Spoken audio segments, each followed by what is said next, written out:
Continuamos con las presentaciones, las exposiciones sobre la Segunda Guerra Mundial.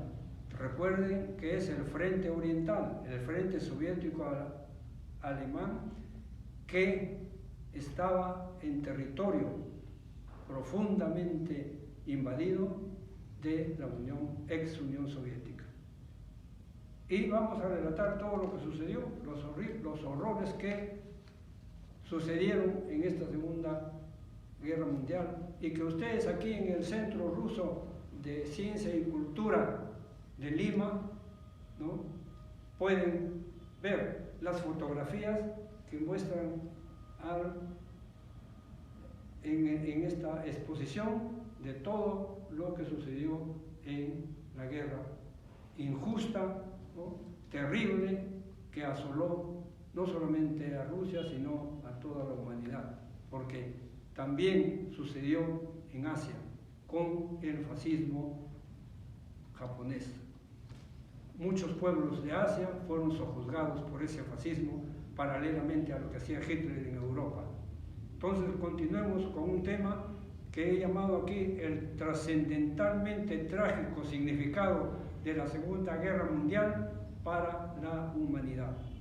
La Segunda Guerra Mundial fue la más terrible, cruel y asoladora en toda la historia de la humanidad.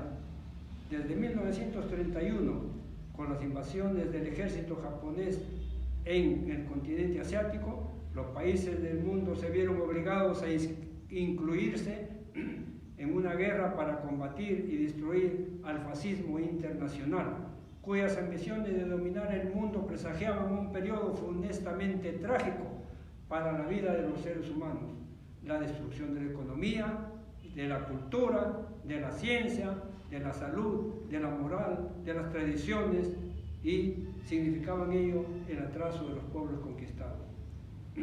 Murieron muchísimas, más de 60 millones de personas en todo el mundo. Más de 35 millones quedaron heridas y mutiladas. 3 millones se declararon como desaparecidas. Nunca más se supo de ellas. En la Unión de las Repúblicas Socialistas Soviéticas, URSS, murieron 26.600.000, aunque estos recuentos todavía al parecer no son definitivos. Murieron esa cantidad de soviéticos, alrededor del 13.7% de la población de la URSS. De ellos, 8 millones de soldados y 18 millones de civiles. De Alemania murieron 9.700.000, de ellos 2.800.000 soldados y 6.900.000 civiles. Wikipedia, en su anexo Víctimas de la Segunda Guerra Mundial, informa que 1.500.000 civiles alemanes murieron por los bombardeos aliados occidentales, 600.000 de ellos en la destrucción de Dresde, una ciudad soviética. Estos bombardeos que arrasaron otras ciudades enteras con el objetivo de que el poderío alemán no cayera el poderío industrial alemán no cayera en manos del Ejército Rojo. De los otros países europeos, 6.628.000 polacos fueron también muertos por los fascistas, 1.600.000 yugoslavos, 520.000 franceses, 400.000 ingleses, 364.000 checos y eslavos, 325.000 a 400.000 estadounidenses solamente, 320.000 ingleses, pero sí 6 millones de judíos. Sin menoscabar la heroicidad de los combatientes, cualquiera fuera su nacionalidad, que ofrendaron sus valiosas vidas para combatir y destruir el nazifascismo alemán y hitleriano, tanto por los soviéticos como por los aliados occidentales, Estados Unidos, Francia, Inglaterra y otros países. El número de soldados estadounidenses caídos en combate es significativamente bajo comparado con otros contendientes. En territorio de Estados Unidos no se realizaron combates, tampoco sufrieron bombardeos como sucedió en el territorio de la Gran Bretaña y en toda Europa.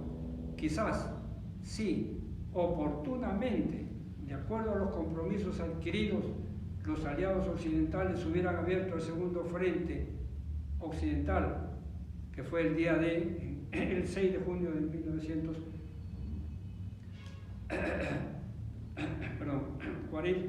el número de víctimas mortales de la Segunda Guerra Mundial hubiera sido mucho menor. Pero ese día D fue aplazado, aplazado y aplazado hasta 11 meses antes de que termine la guerra. Numerosas ciudades como Hiroshima, Nagasaki en Japón, Dresden en Alemania, Stalingrado y muchas otras, ya hemos informado en la Unión Soviética, de lo cual ya hemos informado en nuestra conversación anterior, ¿no? Varsovia fueron destruidas, Varsovia en Polonia, Coventry en Inglaterra, entre muchísimos otros, fueron arrasadas. Manila, capital de las Filipinas, fue la segunda ciudad más devastada en la Segunda Guerra Mundial por los japoneses, obviamente, después de Varsovia en Alemania. Se alteraron fronteras, muchos se vieron forzados a cambiar su residencia de antes de la guerra. Bueno, era el odio que ellos mismos habían generado. La natalidad tuvo una baja muy significativa. Europa quedó devastada material, económica y moralmente. El fascismo nazi alemán durante la Segunda Guerra Mundial aplicó el exterminio genocida de los pueblos, esterilizaciones, asesinatos, fusilamientos, hornos crematorios. En los países que conquistaba se conculcaban las libertades democráticas, la economía se ponía a servicio de los poderosos y traidores, no del pueblo. Los medios de comunicación desaparecían o entraban en la vorágine de la propaganda nazifascista. En los años siguientes a la Segunda Guerra Mundial, más de 13 millones de alemanes fueron expulsados de su lugar de origen y al menos otros 2 millones de alemanes fueron asesinados en actos de venganza. El 8 de mayo de 1985, el presidente de la República Federal Alemana, Richard von Weizsäcker, que fuera jefe de la escuadra de las Juventudes Hitlerianas y participó en la invasión a Polonia en el Frente Oriental Soviético Alemán, en su discurso ante el Parlamento alemán declaró que el 8 de mayo de 1945, o sea, el día de la victoria soviética en que el Ejército Rojo puso de rodillas al fascismo de Hitler y su militarismo, ¿no? Ese día no fue un día de derrota, sino la liberación del sistema dictatorial del nacionalsocialismo. Por fin ellos comprendían lo que el nacionalismo significaba, para ellos también, y que atentaba contra toda la humanidad, y el fin en ese momento de un camino cerrado en la historia alemana. Cerrado no se sabe, porque los fascismos continúan en todo el mundo. Posteriormente, en 1990, este señor fue el presidente de Alemania reunificada. Les agradezco la atención prestada y gracias.